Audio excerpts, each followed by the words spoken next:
решила поснимать своих собачек.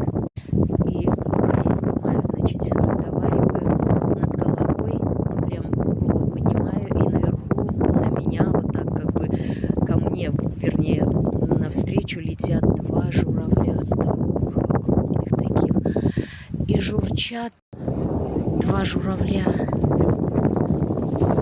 Собаки